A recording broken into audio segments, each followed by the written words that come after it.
સુરતમાં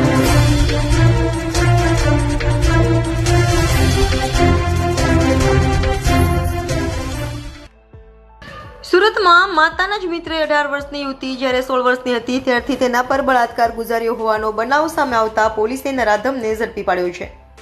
અડાજણ વિસ્તારમાં 18 વર્ષની યુવતી ઉપર દુષ્કર્મ આચરાયું હતું। યુવતી જ્યારે 16 વર્ષની હતી તે સમયથી સતત 2 વર્ષ સુધી નરાધમે દુષ્કર્મ કર્યું હતું। નરાધમ આરોપી કેતન પરમાર કિડ્સ નર્સરી ચલાવે છે અને આરોપી અને ભોગ બનનાર યુવતીના ઘરે અવારનવાર આવતો હતો, જેથી પરિવારમાં દીકરી એકલી હતી ત્યારે એકલતાનો ફાયદો ઉઠાવવાનું એક માધ્યમ બની ગયું હતું। જ્યારે પીડિતા ઘરમાં એકલી હોય ત્યારે અવારનવાર તેના ઘરમાં આવી જતો હતો અને આરોપી કેતન પરમાર પીડિતાને બળજબરીપૂર્વક દારૂ પીવડાવી શારીરિક સંબંધ બાંધવા માટે પ્રયાસ કર્યો હતો।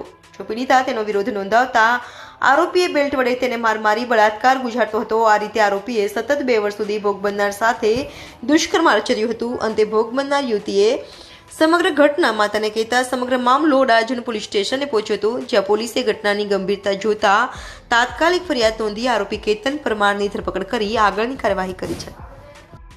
અડાજણ પોલીસ સ્ટેશનમાં એક 374 અને પોસ્કોની કલમ સાથેનો ગુનો દાખલ થયો છે। આમાં ભોગ બનનાર બેન છે એને એના ફાધર એક્સપાયર થઈ ગયા છે। એને મમ્મી અને એને સાવકા પપ્પા હાથે રહેતી હતી। ત્યારે એક કેતનભાઈ વાઘરી કરીને છે, આશરે 41 વર્ષની ઉંમરનો છે હાલમાં। એ એના ઘરે આવતો હતો અને 2-3 મહિનામાં આવે અને 2-3 વખત એને આ છોકરી હાથે સંભોગ કરેલ છે। એટલે આવું 6-7 મહિના પહેલાંથી આ ચાલતું હતું।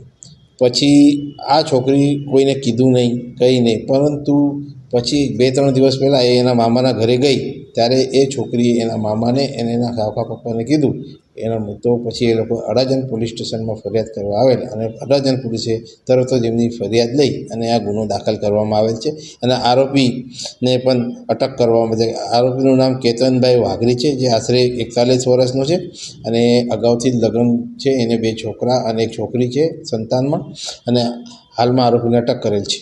આરોપી શું કરે છે અને કઈ રીતે? એ આરોપી એજ્યુકેશન પ્રી પ્રાઇમરી એજ્યુકેશનની સ્કૂલ ચલાવે છે અને કંઈ ટ્રસ્ટ પણ ચલાવે છે।